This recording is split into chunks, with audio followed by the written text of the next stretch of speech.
Huh. The cat's gone. Yes, but look where he led us. Oh. Another slab. It looks similar to the last one.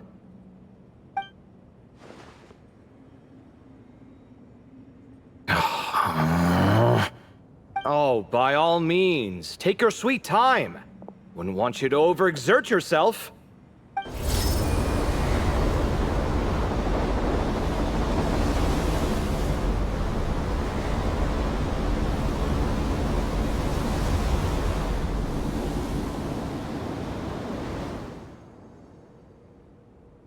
Huh.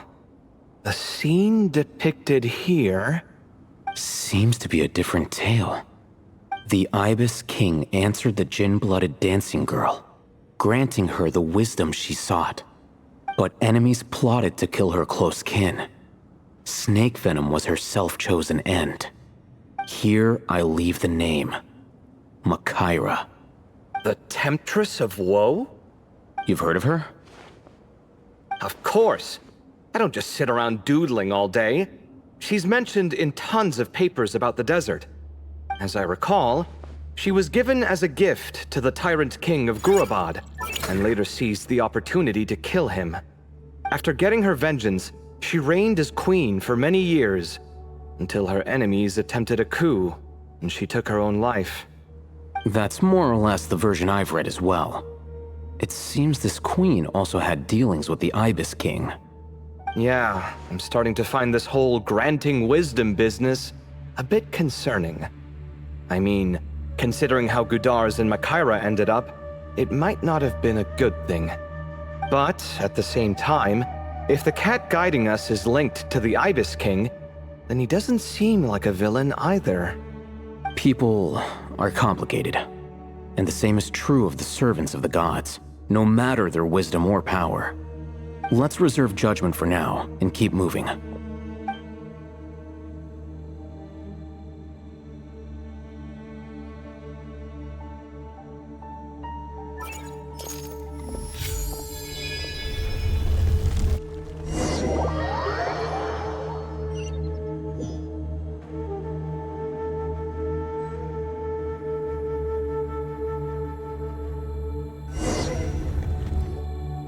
Oh, Paimon meant to ask earlier. Have your memories come back, Layla? No, sorry. To be honest, nothing about this experience feels familiar. Besides, my focus is the stars, so I don't spend a lot of time exploring ancient ruins.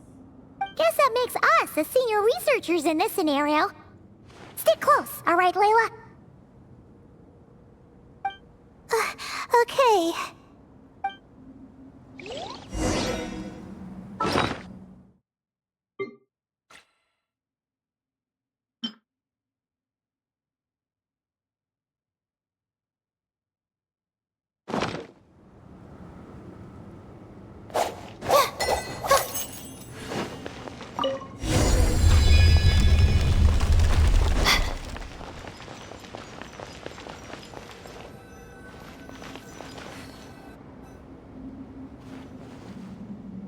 Wow, what a tall ceiling.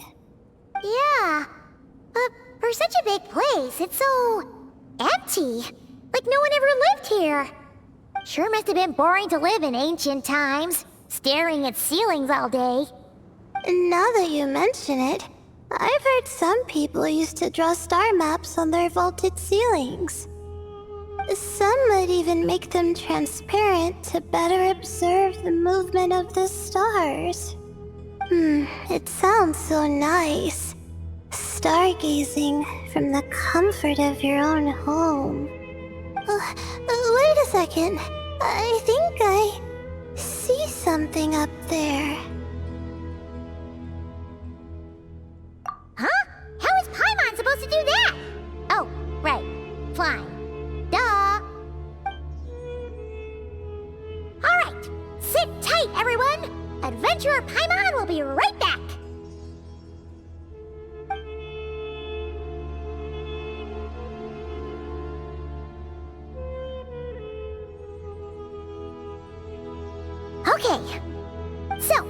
There's nothing super special up there. Just a couple of shelves, tables, jars, and scrolls. And a whole bunch of dust, dirt, and sand. You really want to search through all that stuff? Well, when you put it that way... Come on then, let's see what we've got. Paimon's hoping for something super valuable. Thanks. I'll stick close.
That's everything.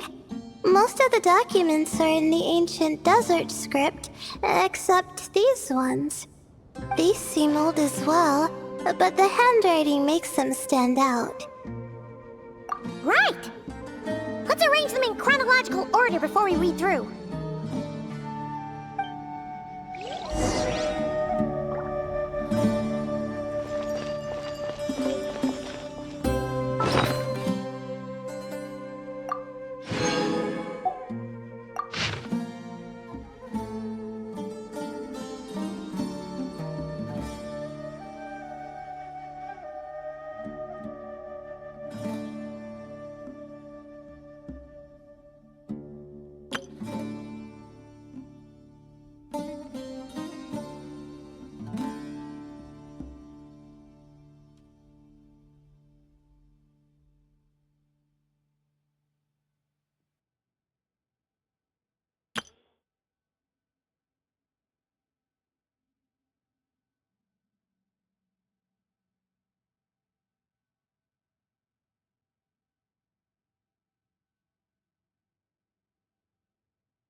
Okay, now let's take a look.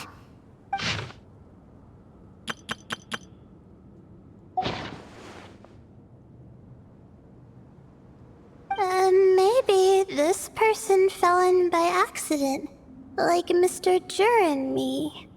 Yeah, maybe. But they don't sound super worried about their situation. So, either this person's an ace adventurer, like the Traveler, or some kind of super optimist. An optimist, huh? Oh, I wish I could be that sort of person. That's right! You're detailed and passionate. Great qualities for an adventuring buddy. This optimist seems super obsessed with exploring every corner of this place. That could have gotten them in big trouble for all we know. Well, I appreciate the compliment. It's almost magical how words like that can make you feel like you can do anything. I only wish that magic could last a little longer. Until I figure out my new study topic, at least.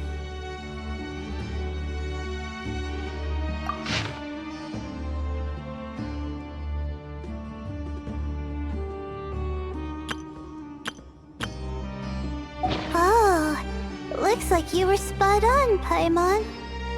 See? Told ya! That's what happens when you don't think things through. And all this talk about seniors and juniors, he was a student just like you, Layla. Whew, he sure talks a big talk for a student, though. You'd think he was some kind of old scholar instead. Huh. What is it? Did Paimon say something wrong? No, not at all. I was just thinking, and this might sound rude, but the way this person speaks is just so... you notice too. I mean, it's good that he helped treat his companion's wound, but it didn't seem like it was out of kindness. More like he was looking out for his own self-interest, or thought he could get something out of it. I don't know. Maybe I'm reading too much into it. Yeah. If you're both in this dangerous situation together, wouldn't you mention them at least once? If it were Paimon, she would write down the name of every single person she was with. No one would be able to get away. Actually, I find Paimon's approach quite sensible. It makes sense from a safety perspective, too. That way, if anyone came to the rescue, the notes would be able to tell them everything they needed to know. Whoa! That's genius-level thinking! Well, I learned that from Madame Farzan, actually. I'm not speaking from personal experience or anything. Oh, no! I'm just a student. It's fine! You taught us something, so you're our teacher. Simple as that. Anyway, from the looks of things, the student who left these notes behind was pretty weird. Let's keep reading.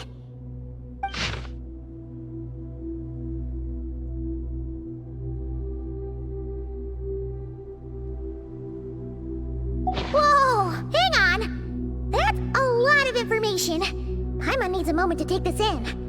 The Ibis King. So... did this person actually meet the Ibis King here? Sorry. Who? Jeez, not again! Stop teasing her, Traveler!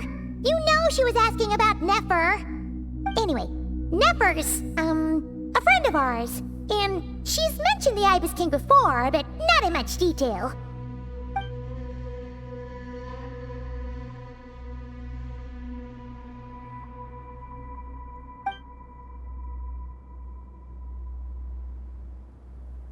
Oh, I see. Well, that's not too surprising. Most people in Sumeru know about King Deshret, and most in the academia have at least some knowledge on the 7 pillars. Legend has it, King Deshret ruled the desert at the head of several wise retainers, guiding their people to pursue the limits of wisdom. He also left behind treasures for future generations, which continue to be relevant in nearly every research discipline. Now, this message indicates this student and his senior were rescued by the Ibis King. But to think it's possible to meet him in a place like this... We don't know when these notes were written, but didn't the 7 pillars disappear a long time ago? Yeah, the notes made it sound like his powers were restricted. Also, the mention of this form? What is that supposed to mean? I'm not sure. Let's keep reading.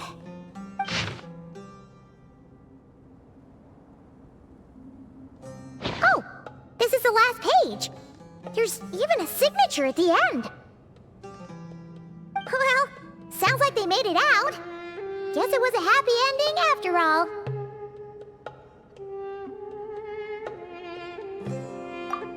Wait, but it says, the Ibis King cannot be trusted.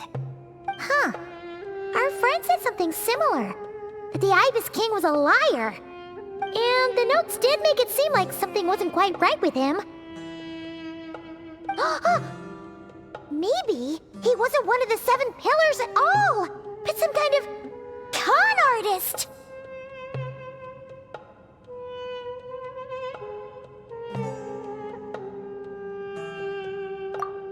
Great, Ibis King! If you heard that, Paimon didn't mean it! Please forgive her! Don't trap us here! I think Paimon raises a good point. Let's keep our guard up just in case. Alright, I think that's all the clues around here. How about we... Oh! It's Marak! That means Kaveh and the others should be around here, right? Hello? Anyone up there? Can you hear us? Yeah, we can! You know, sound travels just fine in an empty chamber like this. You don't have to shout. Of course, if you're shouting to express your excitement at being reunited, by all means, pretend I never said anything. Yelling like this is kinda exhausting. Come on, let's head back down.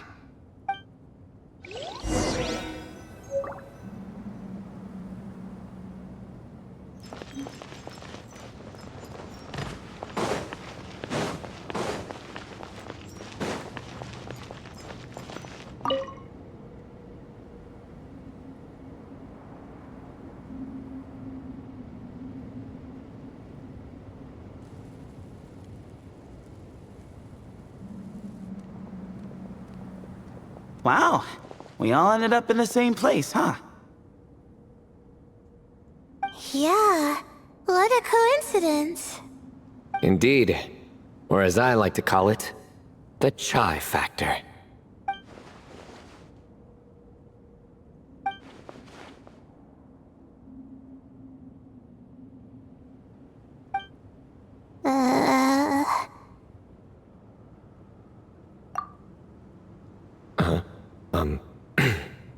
No reply?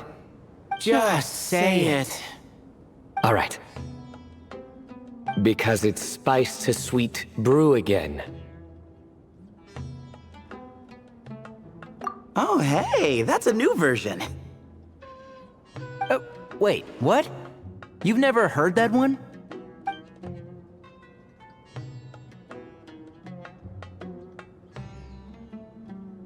What are you looking for? A place to sit and read my book. Oh, great. What else is new? Well, looks like everyone made it through unscathed. Let's take this chance to get some water, rest a bit, and discuss what we learned. Sound good? Yeah, let's debrief.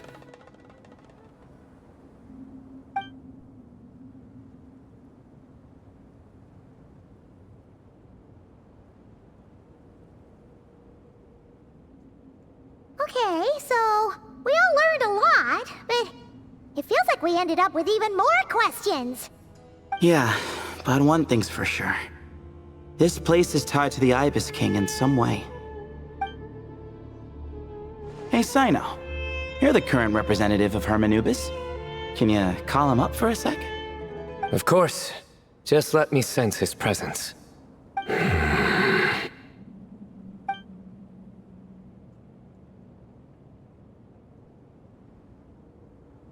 Just kidding. I can't sense him at all.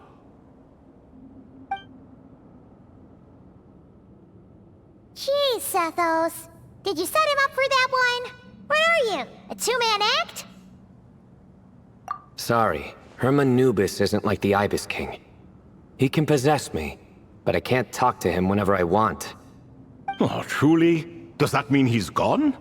Oh, I would have liked to reminisce about old times with him. Ah, the cat! It speaks! Ugh, of course it speaks. In fact, it is not an it at all. You do me a great offense. My apologies. Esteemed cats, sir?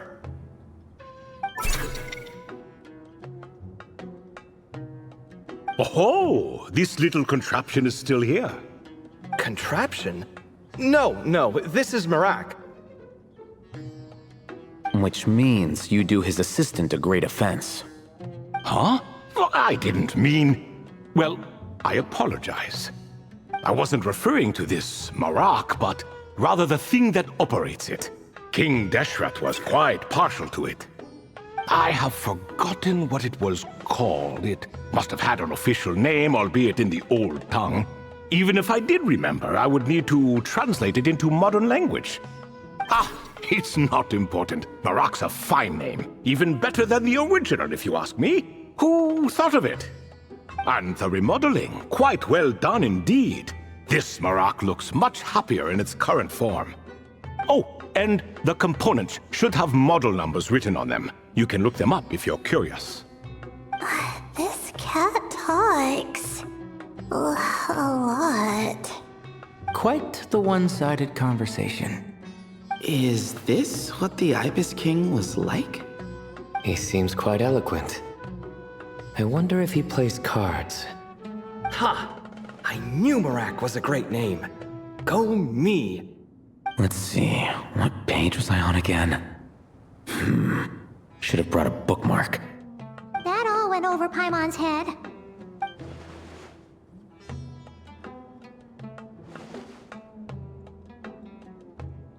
Hello indeed.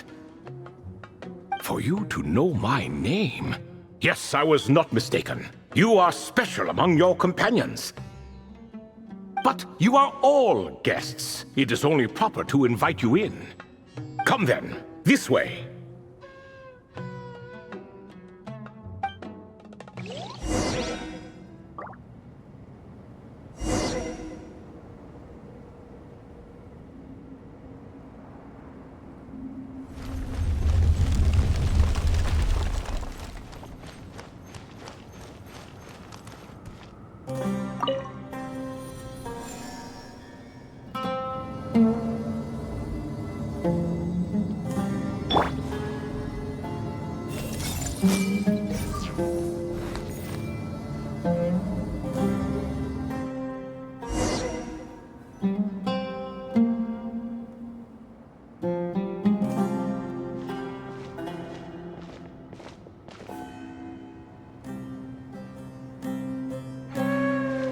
Welcome to my humble abode.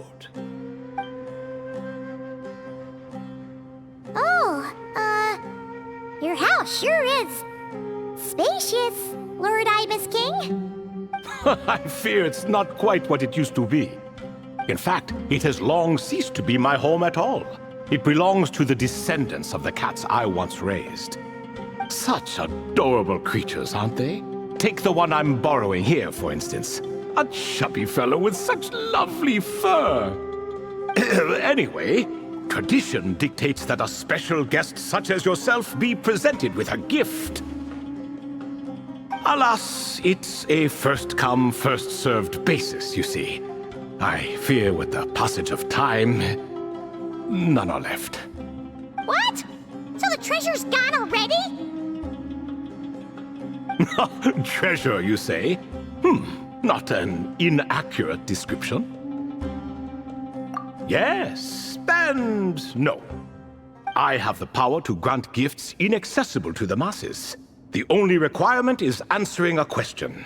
Not a bad deal, yes? Of course, my questions were given unto me by King Deshret, who in turn received them from the Mistress of Flowers. There are 3, and no more. What causes our rise and fall? What obliterates love and hate? What determines truth and falsehood? The more he talks, the less Paimon understands. I see. That must mean Gudars and Makaira managed to answer 2 of the 3. Another who understands. Oh, so that's the event those 2 slabs are depicting. Ah, priests and their records. A singular obsession, and quite boring too. After being imprisoned within Aru, I could, on occasion, take the form of a cat to converse with those around me. But I despised speaking to them. No conversational skills whatsoever. Now, humans like you who stumble in here from time to time, you are much more interesting. Hold on! We're getting off topic again. The 3 questions you just mentioned? What are they for, exactly? Ah, that is a story that begins with King Deshret. And we're in for another long one. Nostalgia for the past is common to us all, is it not? And our king, he was such a proud, solemn man in those days. He watched us speak of the present and the future, of the wisdom we possessed or were about to obtain. We were his proud retainers, confident in our belief that, so long as each one of us used our abilities to the fullest, progress was inevitable.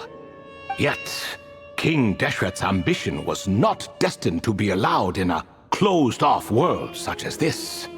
So nothing went as planned. In fact, from the beginning, there were signs an outcome of this nature was inevitable. Because although there were 7 pillars, one was forever absent.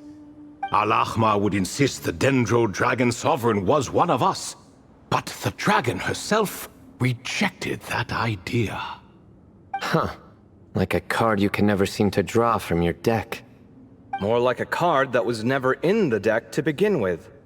Alas, that's just who Al-Ahmar was. There was nothing we could do about that. And I always preferred chess to cards.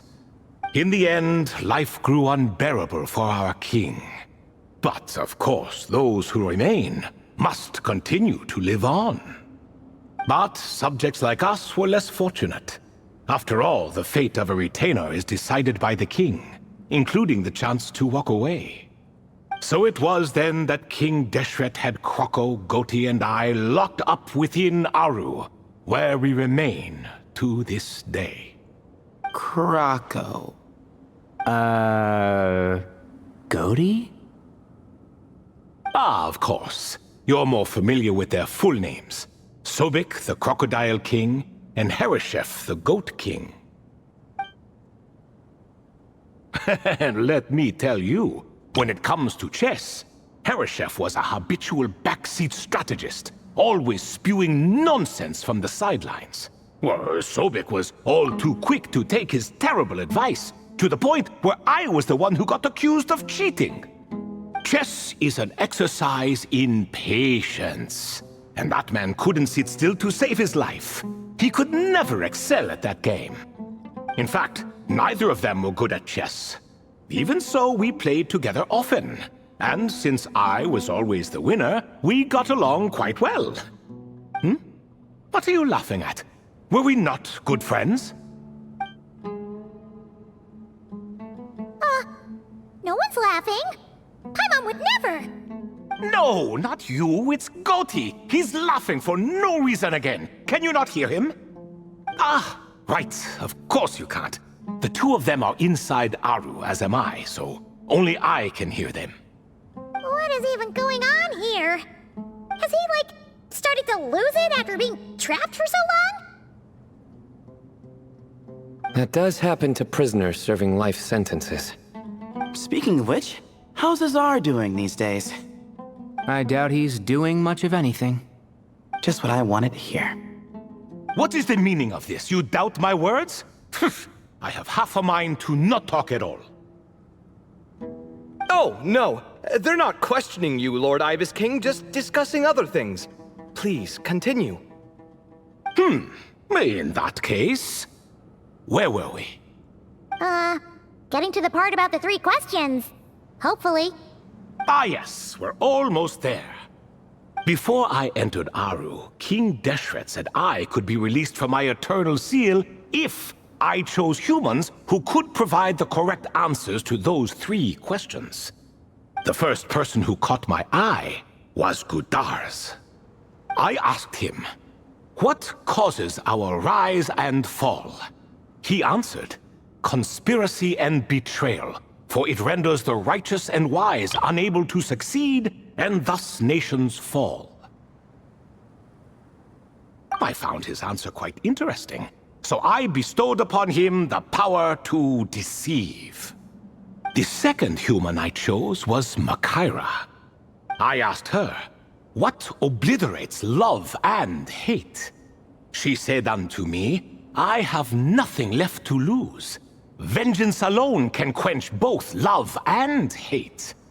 I found this to be another fascinating response, so I granted her the power to be loved. But both of them ended up... Now then, young one, riddle me this. Did their answers point to this fate, or was it the power I bestowed upon them that determined their end? I'm just an observer who doesn't understand their circumstances, so I can't answer. A clever reply. I do not wish to comment either. It is all in the past at this point. My only wish was for their answers to be acknowledged by King Deshret's rules, and bring me one step closer to freedom. As for the final person, her fate remains to be seen, so I will not reveal her name.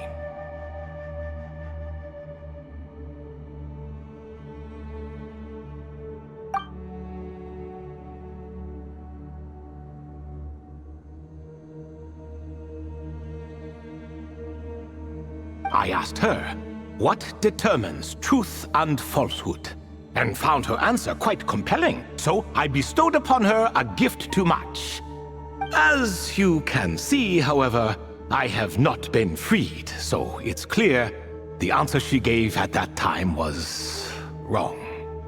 But alas, 3 people were chosen and 3 questions were asked, so now all I can do is wait. Wait until her wisdom is in line with the rules set forth by my king. Until she has found the true answer to that question. No wonder there was no 3rd stone slab then.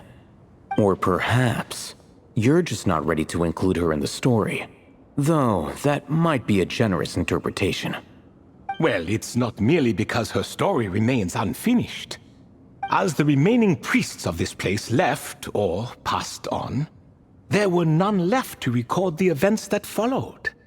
Besides, stone slabs are few and far between in the Great Red Sands. In the sprawling desert, very few things or people even manage to leave a trace. But sometimes I can't help but wonder, if that young man from several centuries ago had been willing to answer my question, would I have left Aru by now? So there was someone else? Of course, it has been thousands of years after all. All sorts of people have stumbled upon this place, but I only chose the special ones. That young man had such a singular intelligence, though his companion, by contrast, was rather average.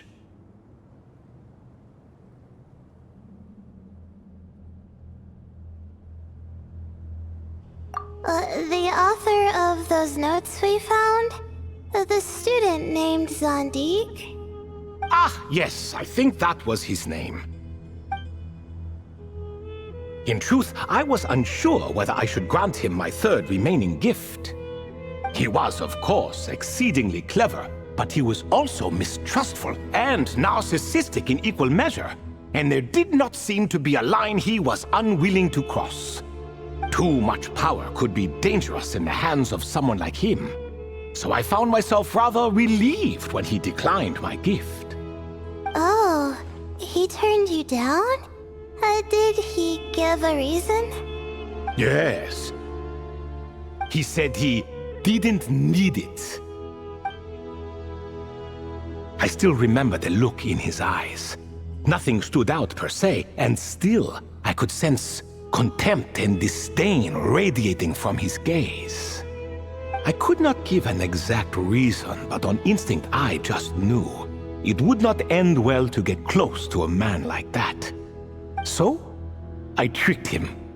"Stick close to your companion," I said. "Only the descendants of Tuletula can come and go as they please. Leave him behind, and there is no escape for you." So, does that mean his companion wasn't a descendant of Tuletula? Oh no, that part was true. The lie was in the other half. Anyone can enter or exit this place. There are no restrictions. I saw that his companion was exhausted and was concerned Sandik might leave him behind, or worse, that some other accident might befall him. So I made up an excuse to prevent Sandik from going a step too far. Oh, and speaking of, Sandik's companion had the same blue hair and pointed ears as you. Wait, does that mean Layla's also a descendant of Tuletula? Indeed. When Hermanubis founded that city, he took in many who had nowhere else to go. Today their progeny are scattered to the four winds, and indeed are far more numerous than I could have imagined. So the person you protected could have been my ancestor. Yes, yes. You're very welcome for that. Could I ask another question, Lord Ibis King? Of course. I have nothing but time, I'm afraid. Did you also save me and a man named Jur? I did. You two were quite unlucky bumping into a device King Deshret once used to measure human brain power. That contact caused more knowledge than you could handle to flood into your minds. So I replaced that knowledge with simpler, repetitive information. Of course, the side effect being the same thought repeating over and over again in your mind, but that should resolve itself in time. How many moons are there in the sky? Yes, that was the phrase I used in your head. I forgot the other one, though. I believe it had something to do with food. Both were spur-of-the-moment decisions, so no need to dwell on the meaning too much. Oh, I see. Thank you, Lord Ibis King. As I said, young one, you are most welcome. If you're inclined to return the favor, perhaps you could turn off that device so no one else can trigger it? There's only so much a cat's paw can do, so I'm afraid this is something I must leave to you. Or Marak, I suppose. Oh, splendid! Another one bites the dust. Such is the fate of things here. Day by day, little by little, the remnants of ages past fade into obscurity. For that reason, the gifts of bygone eras, be they tied to your blood or technological in nature, are not to be revered. They are tools, nothing more. Disrespectful? I simply make the most of what I have. Besides, our king has been gone all these years. What good does it do to revere him now? Oh, are you talking to the Goat King again? No, Croco this time. He's pestering me for another game of chess. Says he wants to even the score. Wishful thinking, if you ask me. If we counted one push-up for every loss, he'd owe me 300,000 by now. Of course, that's just a rough estimate. I've never kept count. It appears that's something you like. Being someone unable to be defeated. I suppose so. All right then. Time for me to extend my winning streak, and for you all to head home.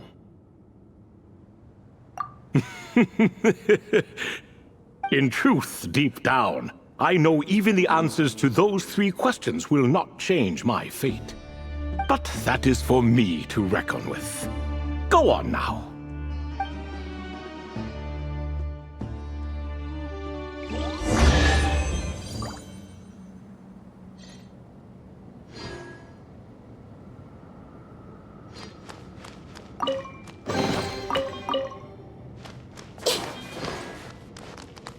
Hey!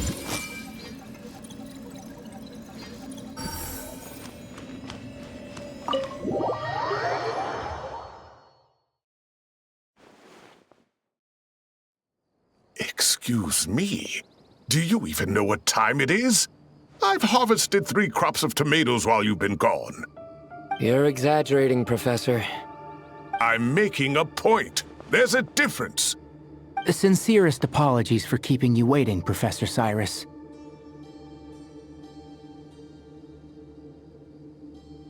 See, that's what I call manners.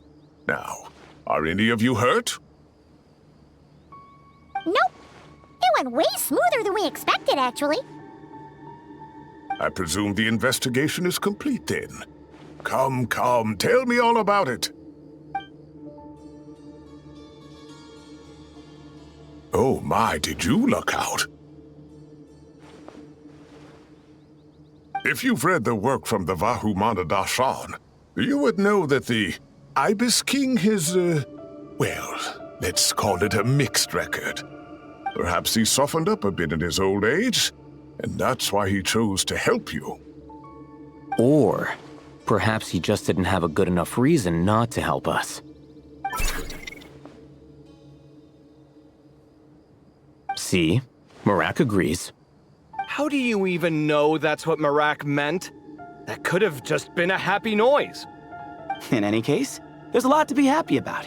We figured out what happened to Layla and Jur, and there were some unexpected takeaways too. Yeah, I never expected to learn about my ancestry. I've always thought of myself as just an ordinary student. I never would have even considered something like that could be true. Come to think of it, our ancestors might even have been friends at some point. Huh? You're right. Maybe I should take a trip back home to see if I can find any records about that. Oh, I was just throwing that out there. I wouldn't want you to go to the trouble. It's fine. My advisor gave me a break, and I still have a few days left, so... Oh, wait. My study topic. I haven't made any progress at all. No.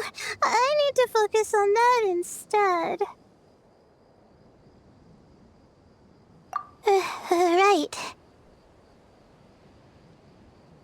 Couldn't you help her, Professor?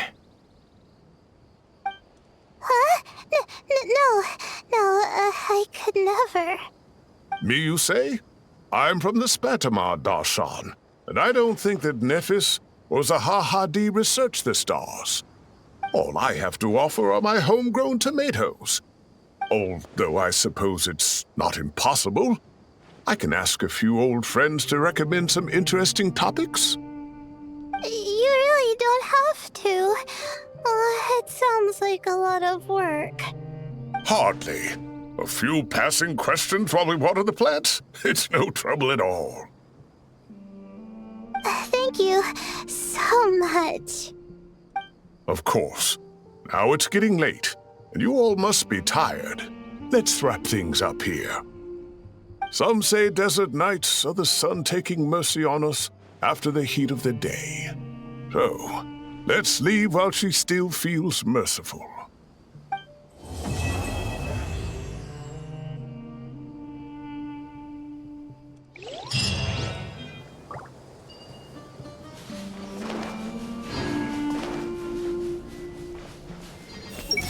I'll have to ask Sethos all about it later.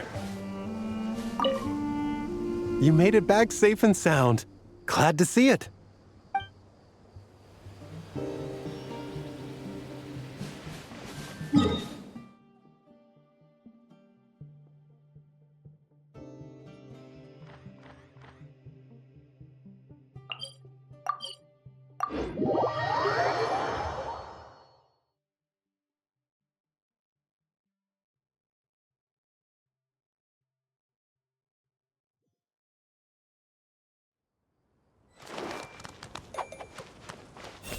everything. It's been an eventful day. And it seems someone is intent on not making tonight any easier. Why is it getting so hard to keep up the act? Is a worry-free life too much to ask for? Have you decided on what to eat?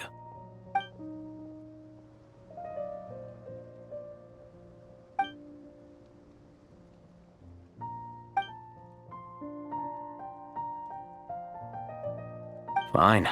I'll go ahead and order then. Hey! Wait a minute!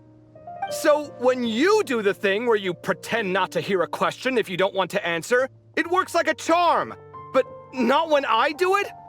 That's because you have to use it on the right person. Besides, you really think you can use my own tricks against me?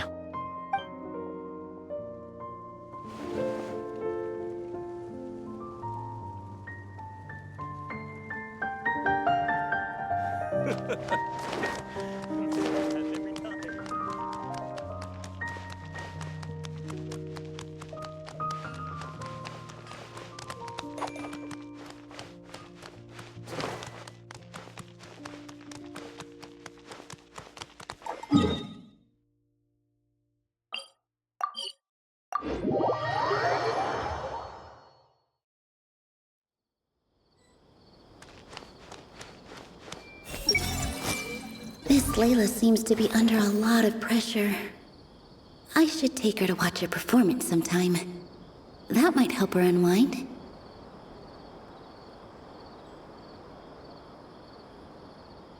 I see every 3 stars of different colors. Could that be a potential research topic? I should look into that. Hey! 3 stars of different colors. Could that be a potential research topic? I should look into that.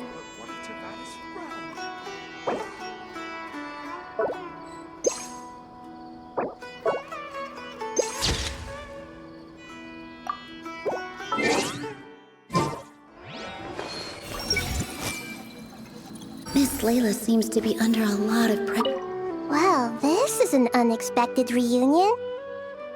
Like, 3 stars of different colors rising in the same sky. What a spectacular occasion! Archon and Miss Nilu from the Zubair Theater. I'm not interrupting anything, am I? Of course not. I'm just relaxing, gazing up at the starry sky. I get a lot of inspiration for new dances when I come here. Oh, I'm also here to get some inspiration. I thought I was the only one who did that. Of course, the inspiration I need has to do with my studies. Well, we might be searching for different things, but in the end, we're both just waiting for that spark to strike. But this time, it wasn't inspiration, but Lesser Lord Kusanali who came knocking instead. How do you know I'm not here searching for that same spark? We must innovate after all, even in dreams. Here, I brought some candied ajilenak nuts. May they bring us all sweet dreams.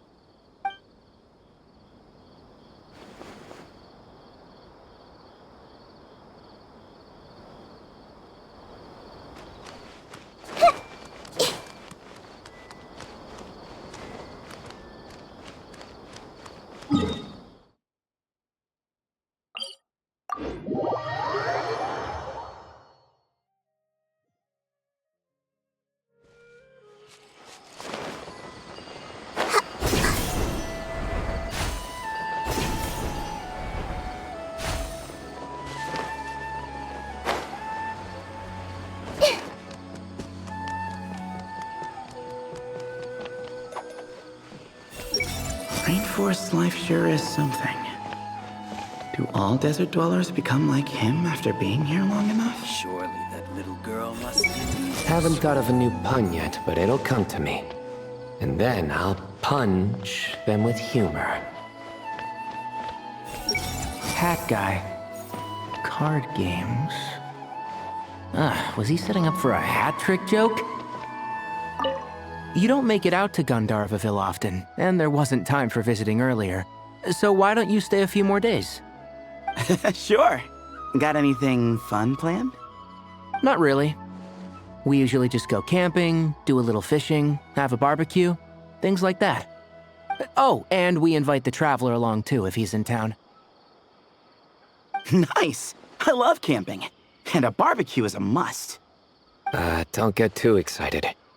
You might not know this, but Tighnari doesn't use seasoning when he grills. Huh? No way. Don't listen to him, Sethos. I prefer a clean taste, but you can put on as much as you like. You could have at least played along. You've changed, Sino. Man, it's a shame Hat Guy hasn't been around lately, or I'd invite him to join. He's the perfect buffer for your nonsense. I wouldn't mind him tagging along either. It's just a shame he doesn't play cards. Do you want to know why? Absolutely not. Seriously though, where did he go? Has anyone seen him around at all? I heard he's taking care of something in Notcry. Oh, well, I hope it all works out.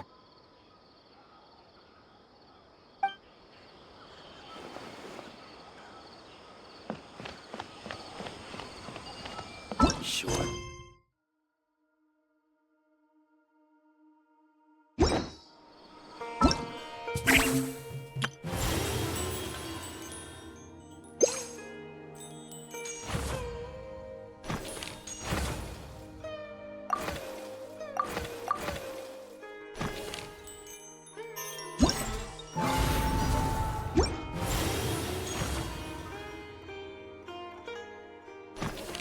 Something on your mind?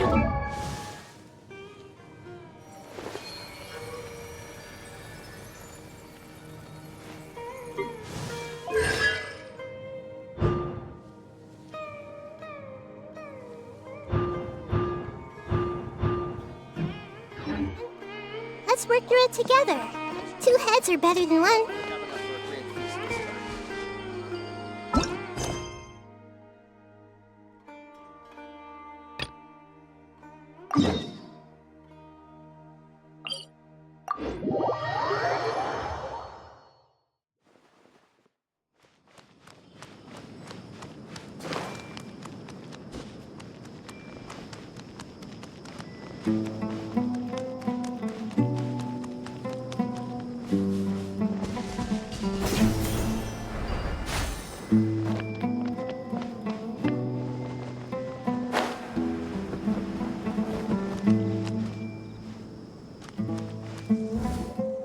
Traveler! Paimon, over here!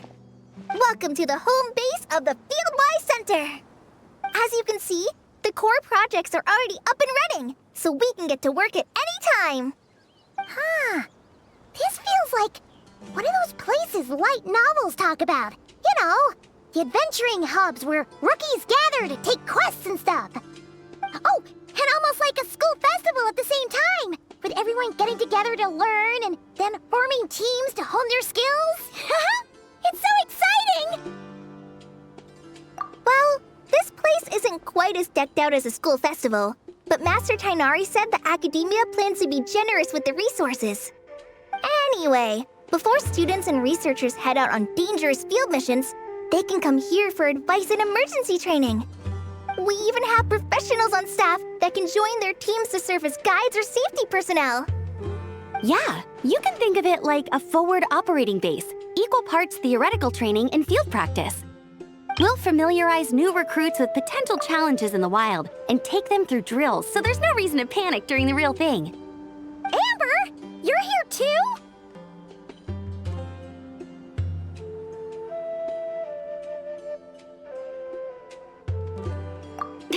Surprised? I know I was. I'm off duty right now, so I was planning to just drop in on Kali for a bit. But I didn't realize how busy she'd be. I'm not the type of person to sit around and watch, so I decided to be her assistant. Sorry, Amber. I didn't mean to put you to work during your time off. Don't worry about it. A little relaxation balanced out with some fulfilling work is a great vacation in my book. Plus, I've learned a whole bunch of stuff too. And I got to see the Traveler in Paimon again. I mean, it just keeps getting better. We should have a giant feast once we're done here. How does that sound? A feast with the first friend we met in Sumeru, and the first friend we met on our whole journey! Oh, that sounds just about as awesome as a giant plate of sticky honey roast! All right, down to business then. Kale and I are in charge of the Scouting Speedsters project. The focus is using devices and machines to pass through hazardous areas, survey terrain, and get details on potential threats. Plus, Amorta research indicates that during dangerous situations, having the support of an adorable companion can help set adventurers' minds at ease and prevent excess nerves. So, we took inspiration from Cullen Anba and Baron Bunny to create 2 scouting devices that are both adorable and useful. Cullen Anbot and Bar Drone Bunny. So far, feedback has been pretty positive. Once we've collected enough data, the Academia will continue to refine the scouting buddies and release even more designs. A bunch of Kulanambas and Baron Bunnies running around the wilderness? What is that gonna look like? Plus, with you to guide our 2 little scouts, we'll be able to obtain some great data. Once you have a more complete understanding of the Fieldwise Center, you should come test them out. Now come with me. I'll introduce you to the other consultants. Oh yeah, the lady with the greenish-blue hair also has a super adorable device over there. But it does something completely different than our scouting buddies. I'm looking forward to seeing it in action. Oh hey! Another familiar face! Come on, let's go say hi!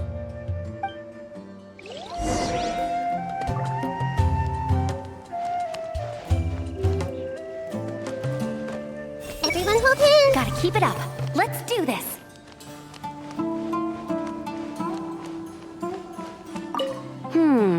I should adjust the legs so Bardrone Bunny can run even faster.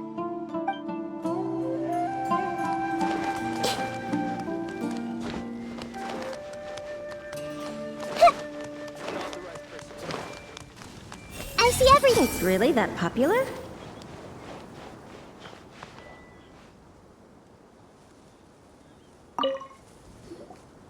It's really that popular. The internal locomotion mechanism is clever enough, and the execution on the terrain recognition, remote control, and weight detection modules isn't bad. But the appearance... it might as well be a doll for a child. No, this won't do. Madame Farzan, great news! The Traveler and Paimon agreed to join! The Fieldwise Center just leveled up big time, huh? Hello, Madame Farzan! We're here to help! Well, look who the cat dragged in. Excellent job, Kale. Snagging 2 top experts with undeniable adventuring expertise. Now the League won't be able to say a word, no matter what kind of feedback I give. Now tell me, what do you think of this puzzle, pal? Whoa! It looks just like you! It's a collaboration between my juniors in the Haravatat Darshan, the Puzzlers League, and the Synopsium on Ruin Mechanisms. Clearly, the technological aspect is quite advanced. But the appearance... it couldn't be more childish. You should have seen Anise, defending this design choice with more passion than her thesis. Young people these days. Far too obsessed with making things cute.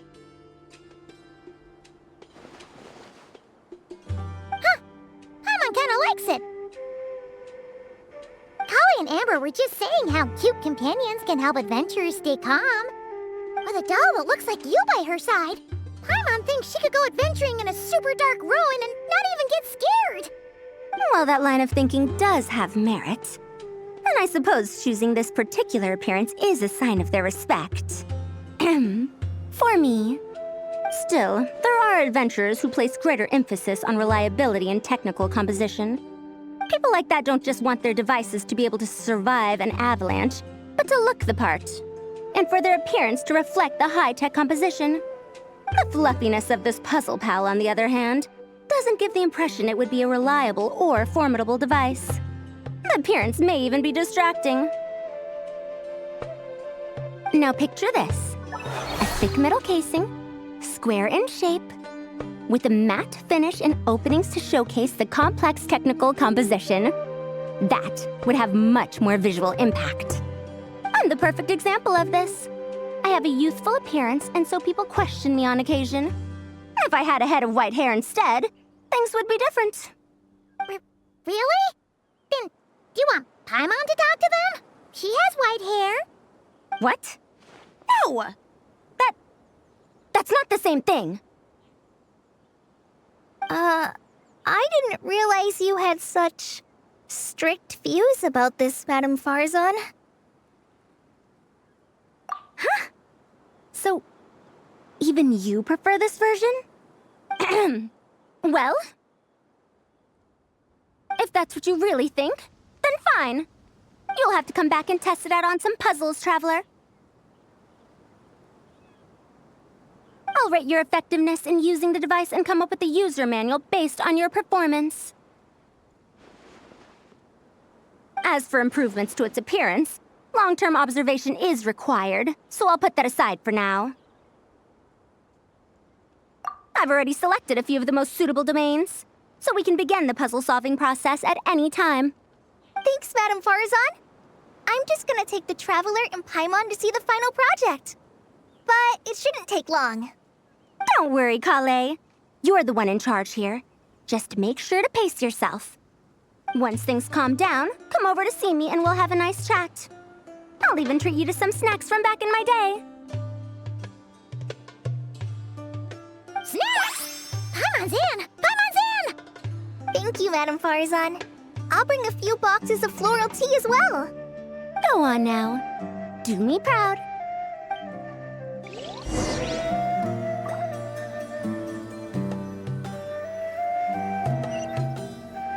Everyone hold hands. Let's take a closer look at how this mechanism moves.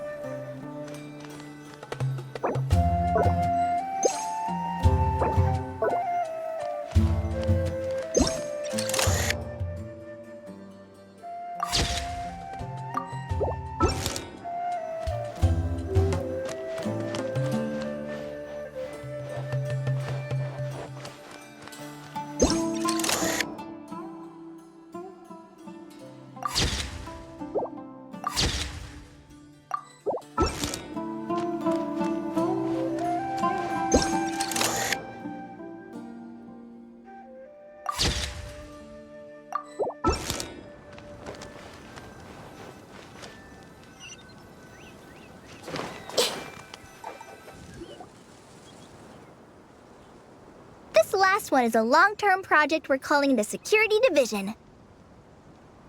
Thanks to General Mahamatra Sino, we've been able to bring Dia on as the instructor and Candace as the coordinator. They're putting together a combat test right now, but they should be back soon. Hey, looking for us? Guess we showed up right on cue then. Wait, the Traveler and Paimon are joining as well? That makes things a whole lot easier. Sorry for keeping you waiting, everyone. But we managed to bring back some good intel. Intel? Huh, this is starting to sound intense. Of course. What better way to protect the students than to sweep through the desert and rid it of all potential dangers? Not a bad plan, right? You in? Not the best time for jokes, Dia. Besides, when it comes to striking down danger, the Traveler is a man on a mission. He might take you up on that offer. Defeating anything that might pose a threat? Oh, even if the Traveler worked non-stop, that could still take years. He'd have to stop traveling. Oh, Paimon doesn't even want to think about that. Time would be the least of our problems. Some dangers aren't visible to the naked eye, like the scorpions burrowed underground or the terrifying raptors sleeping in the trees. You can't get rid of them until they jump out to attack you. For situations like these, we'd have to combine Madame Farazan's recommendations with Amber's approach to scouting, calculating our chances of encountering enemies and our expected operation times. Whoa, whoa, whoa, pencils down, everyone. That was just a joke. The security division's goal is a lot simpler, actually. We're just here to ensure that fieldwork teams include trained combat personnel. Some of this work has been entrusted to the Blazing Beasts and other mercenaries, but members of investigation teams who pass the combat test can also qualify. Before an investigation team is allowed to head into a dangerous area, the group must include at least 2 professionals who have passed the assessment. And Dia and I were just out collecting intel on the best place to hold the test. We found a domain filled with monsters and bandits of all levels. Hopefully, they don't mind us borrowing their stomping ground for a bit. It'll only cost them a few smacks on the head. Oh, so we just need to supervise, right? That's right. Participant safety is our utmost priority.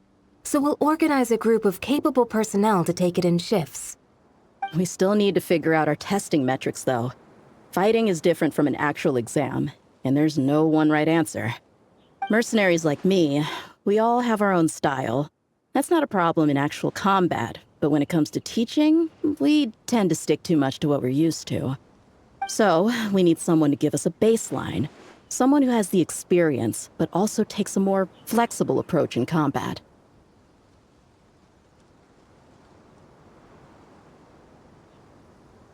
Yeah, based on what you just described, the Traveler seems like the perfect person for the job.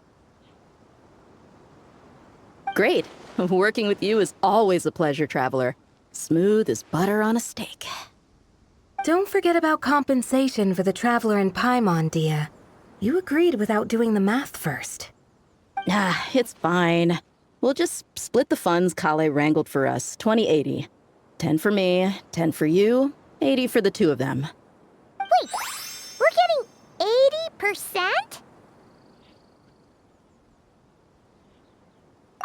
80%? Don't sweat it. We're just in charge of the long-term operations. You're the one setting the metrics for the whole thing. So I think we got the better end of the deal. We've talked about a partnership in the past, haven't we? Well then, consider this the perfect place to start. Then I'll draw up a detailed overview of the compensation so it's clear for everyone. That'd be great. And don't worry, Miss Candace. About that piece of land you're leasing to the Academia, the one used for grain storage, I managed to get them to agree to a 30% increase in their rent payment. Oh, thank you. Those funds will go to fixing up some of the village facilities, which should make for a more comfortable experience when investigation teams stop there in the future. All right, we should finish up our arrangements for the combat test. Stop by our station when you're ready, Traveler. See you soon. Oh, you sure are the beating heart of this operation, Kale. He brought the whole gang together. Oh, no. I'm just doing what I can. I still have so much to learn, so much work to coordinate. But for now, let's just give it our all. You bet! We'll make the Fieldwise Center the best it can be!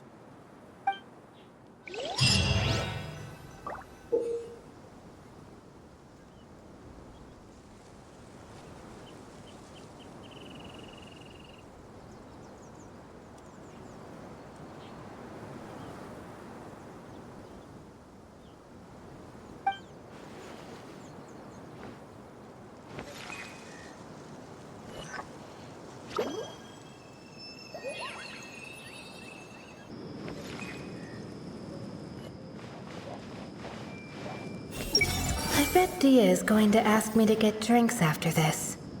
I'll just propose we drink tea with dried or powdered fruit instead. I should invite Candace out for a couple of drinks once this is all over. Is she gonna agree, though? That's the question. What else needs doing? Better check my notes. That's it, Kale. Show him what you've got. This This is the best. If even the Traveler finds this doll adorable, I suppose I can let those young ones mass-produce it.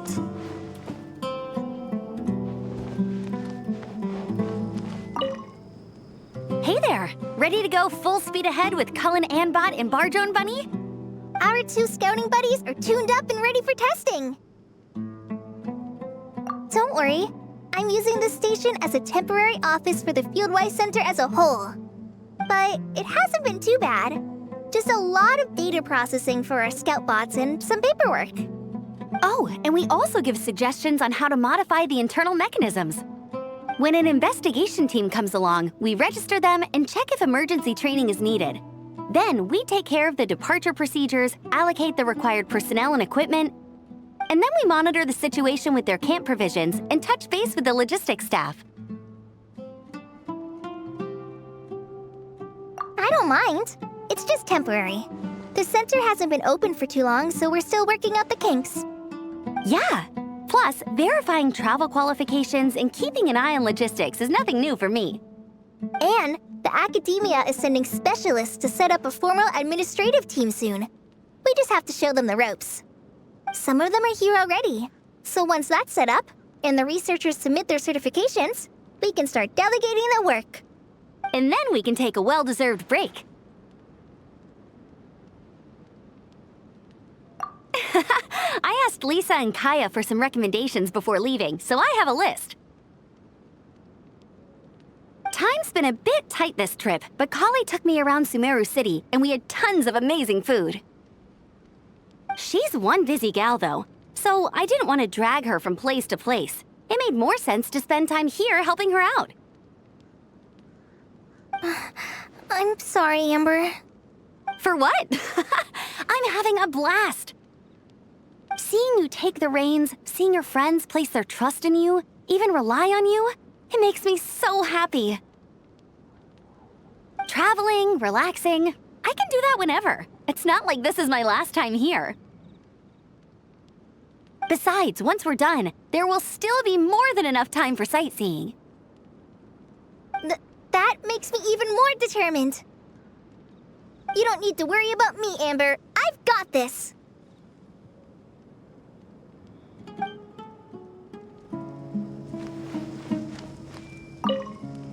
Hey there! Ready to go? Our 2 scouting buddies are tuned up and ready. Nice! Sure takes you back to the gliding test days, huh?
You're back! Ready to delve into the art of solving mechanical puzzles? Or did you want to have a chat? As you wish. When it's you doing the asking, I'm an open book.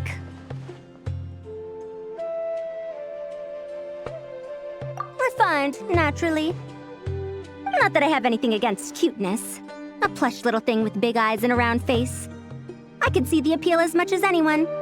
But at my age, clinging to such objects like a child is somewhat undignified. Now, some of the newer stuff on the market is just exquisite. Made with the finest material, sculpted in elegant lines with features that glitter like gemstones. The element of cuteness is there, but it also doubles as a piece of art.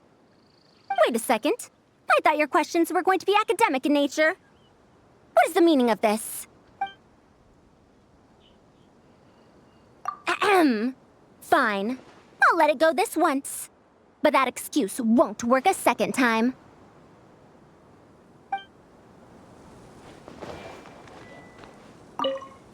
you're back. Ready to delve? As you wish. When it's you doing... a classic. I don't think this is a question that has a definitive answer. Not for me, at least. It depends entirely on the scenario. Simply put, if the task requires repetitive mechanical work that dilutes the value of human mental labor, then automated devices are superior. But where identification, analysis, and decision-making are critical, manual control is always safer. Human thought is complex. Even if we were to simulate a 6-year-old's mind, the demands in terms of component design, system weight, and energy cost would be immense.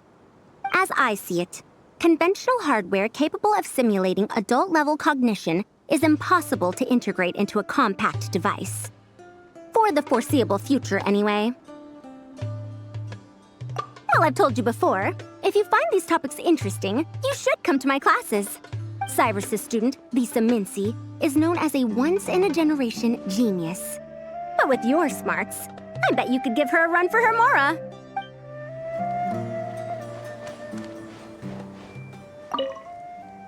Hey, ready to do some quality assurance on our test questions?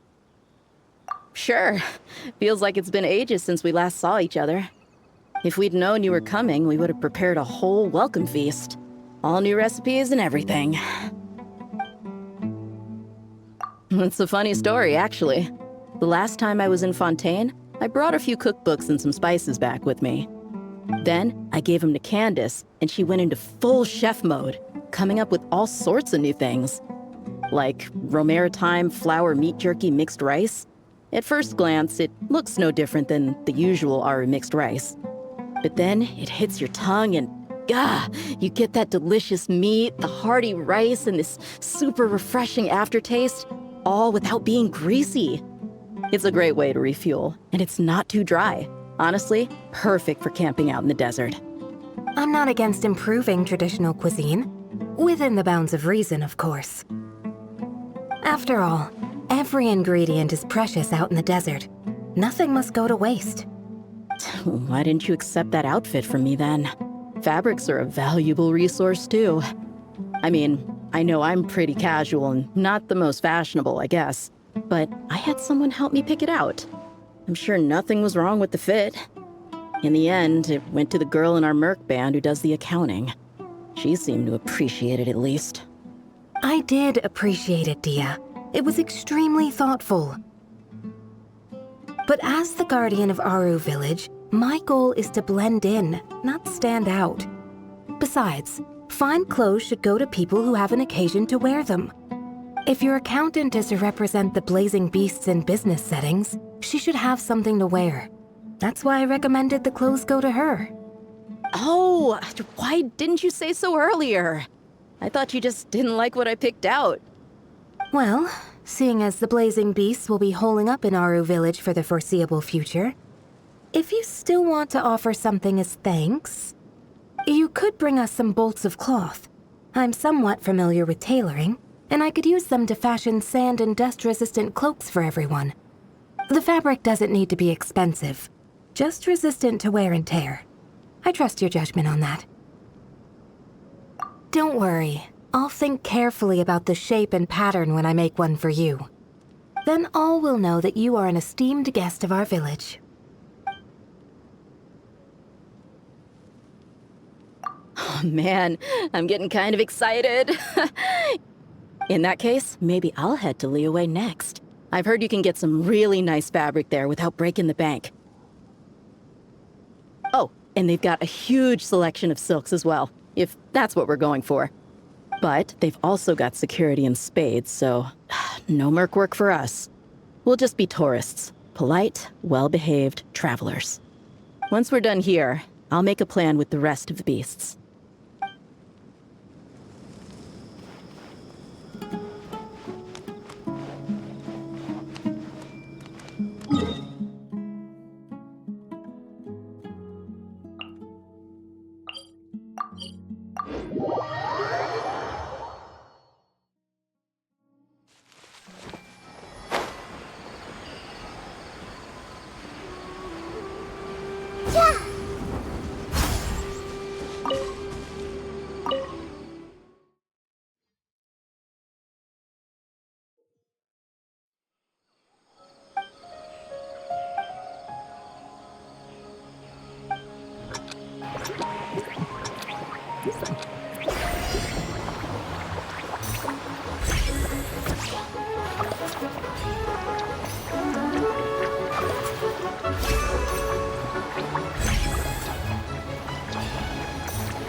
what they say is true.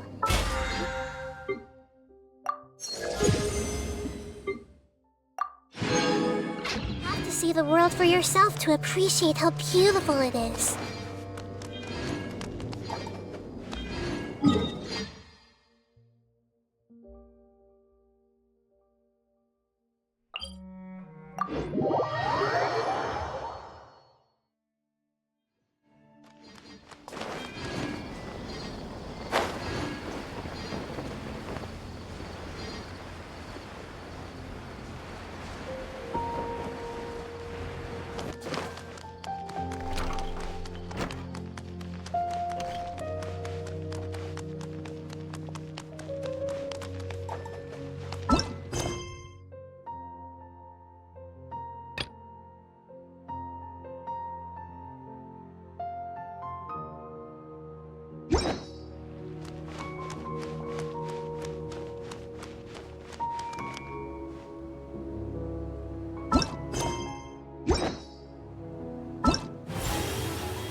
Show no mercy! Suffer the wrath of me! Light of the blazing sun! Try and stop me!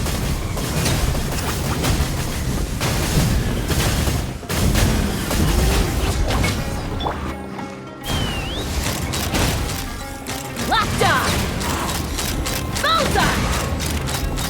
Bullseye! Bullseye! You two! Time to end them!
He's lolling! He's Papa!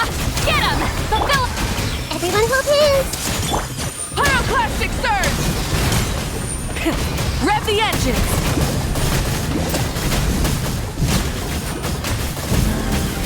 Incinerate! I see everything! Ha! Open fire!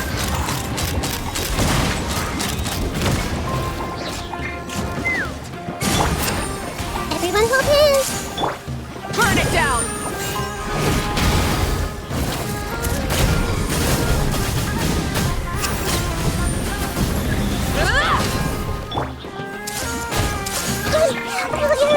Wrath from the skies! Full throttle!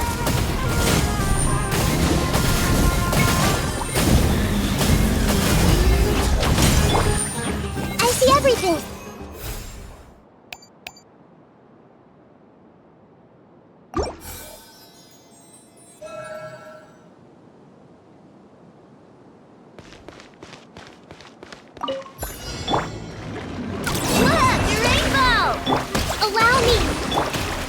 For the everlasting forest.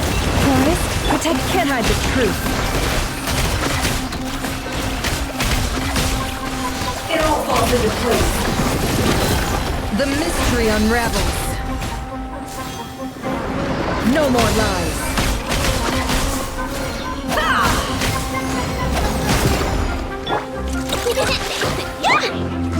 Rest and rebuild! By the frost on the world. It all adds up.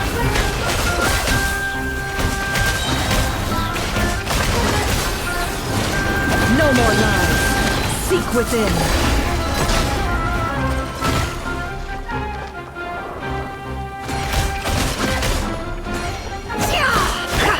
Beyond this! Allow me! You poor lost one. It all adds up. It all falls into place. The mystery unravels. Ding dong water bomb! Let's move out. For the everlasting forest. Can't hide the truth.